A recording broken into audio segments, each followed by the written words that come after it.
Fascist পতনের পর doctor ইউনূসের অন্তর্বর্তী সরকারের দায়িত্ব নেওয়ার সেই ঐতিহাসিক দিন আজ। গণতন্ত্র নির্বাচনের নতুন অভিযাত্রায় বাংলাদেশ। সংবাদ শিরোনাম দেখছিলেন, এবার বিস্তারিত।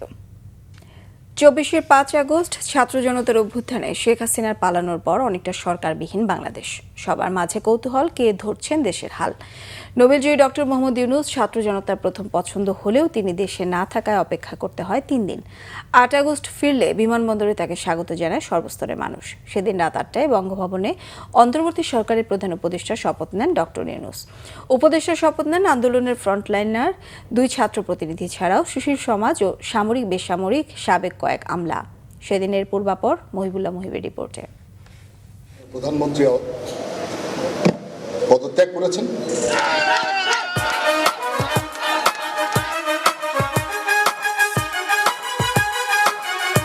২০২৪ সালের ৫ আগস্ট বাংলাদেশের রাজনীতিতে এক ঐতিহাসিক পরিবর্তন। তীব্র গণ আন্দোলনের তোড়ে দেশ ছেড়ে ভারতে পালান দীর্ঘদিনের প্রধানমন্ত্রী শেখ হাসিনা। ঘটে ১৫ বছরের স্বৈরশাসনের অবসান। সরকার প্রধানের পদ শূন্য হওয়ার পর দেশ জুড়ে দেখা দেয় অনিশ্চিত পরিস্থিতি। সামনে তখন বড় প্রশ্ন, কে নেবে রাষ্ট্র পরিচালনার দায়িত্ব, কিভাবে গঠন হবে নতুন সরকার। পরিস্থিতি সামাল দিতে সেনাবাহিনী, রাজনৈতিক দল, ছাত্র আন্দোলনের প্রতিনিধি সহ বিভিন্ন পক্ষের মধ্যে শুরু হয় আলোচনা।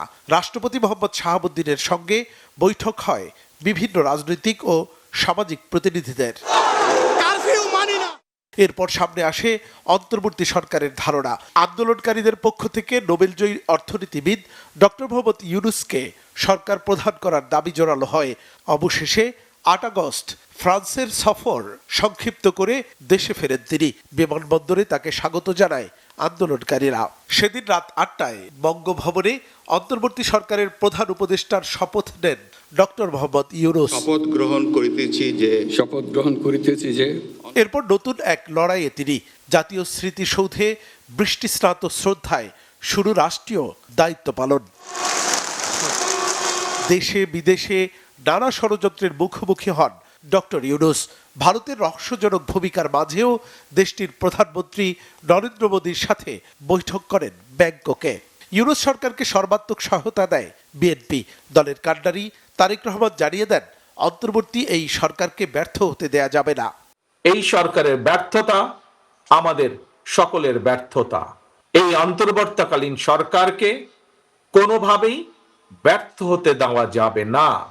২০২৫ সালের ৫ আগস্ট রাতে জাতির উদ্দেশ্যে দেয়া ভাষণে নির্বাচনের প্রায় সুনির্দিষ্ট তারিখের কথা জানান ডক্টর মোহাম্মদ ইউনূস।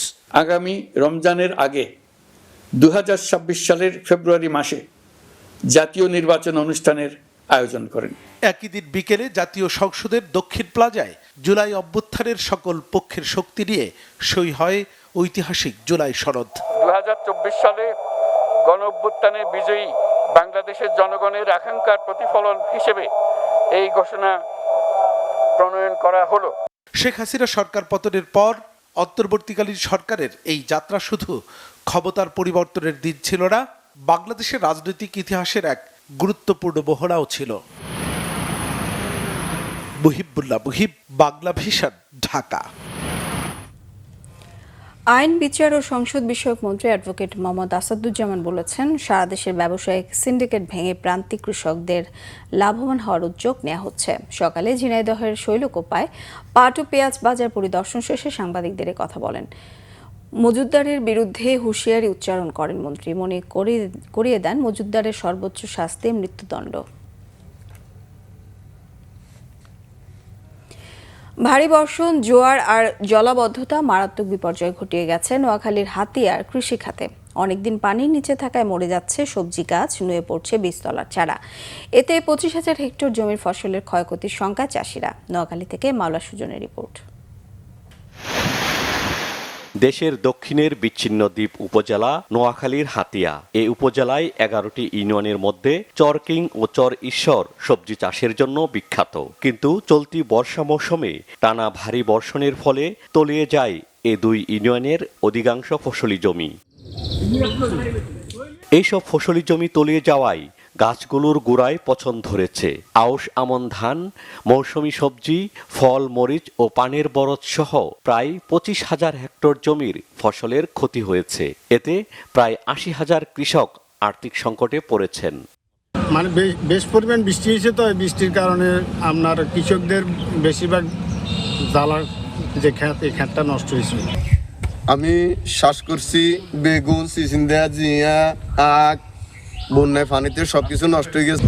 এখন তো কোনো বীজ নেই, আবার কুল্লো লাগামো ওই সমুদ্র নাই, সব পৌঁছি বই গেছে। উপজেলা কৃষি বিভাগ যদি এরকম কোনো কৃষকদেরকে এরকম খুঁজে বের করে তালিকা করে তাদেরকে যদি এরকম একটা অ্যামাউন্ট, তাদেরকে একটা এই আবার নতুন করে চাষ করার জন্য একটা অ্যামাউন্ট দেওয়া হয় কৃষি বিভাগ সরকারের পক্ষ থেকে, আমি প্রত্যেকটা কৃষক অথবা ক্ষতিগ্রস্ত কৃষকগুলা উপকৃত হবে মনে করি। স্থানীয় কৃষি বিভাগ জানিয়েছে, এরই মধ্যে ফসলের ক্ষয়ক্ষতির হিসাব জেলা অফিসে পাঠানো হয়েছে। সরকারি বরাদ্দ পেলে ক্ষতিগ্রস্ত চাষিদের সহায়তা দেওয়া হবে। আর্থিকভাবে যদি হিসাব করি সম্ভব প্রায় 20 কোটি টাকার মতো ক্ষয়ক্ষতি হতে পারে। এটা আমরা প্রথমে প্রাথমিক একটা ক্ষয়ক্ষতির রিপোর্ট প্রেরণ করেছি, পরবর্তীতে আমরা একটা ঊর্ধ্বতন কর্তৃপক্ষের কাছে চূড়ান্ত প্রতিবেদন প্রেরণ করেছি। এই প্রতিবেদনের প্রেক্ষিতে ভবিষ্যতে হয়তো প্রণোদনার কোনো কার্যক্রম আসলে সেটার মাধ্যমে কৃষকদেরকে পুনর্বাসিত করা হবে। কৃষি বিভাগের তথ্য মতে হাতিয়া উপজেলায় প্রায় 24,000 হেক্টর জমির আউশ আমন ধান এবং 950 হেক্টর জমির সবজি ক্ষতিগ্রস্ত হয়েছে। এই ক্ষতি কাটিয়ে উঠতে দ্রুত সরকারি সহায়তা চান চাষিরা। Bangla vision news desk. এই ছিল এখনকার মতো, পরের সংবাদ সকাল 11টায় দেখার আমন্ত্রণ রইল। এতক্ষণ সঙ্গে থাকায় ধন্যবাদ সবাইকে।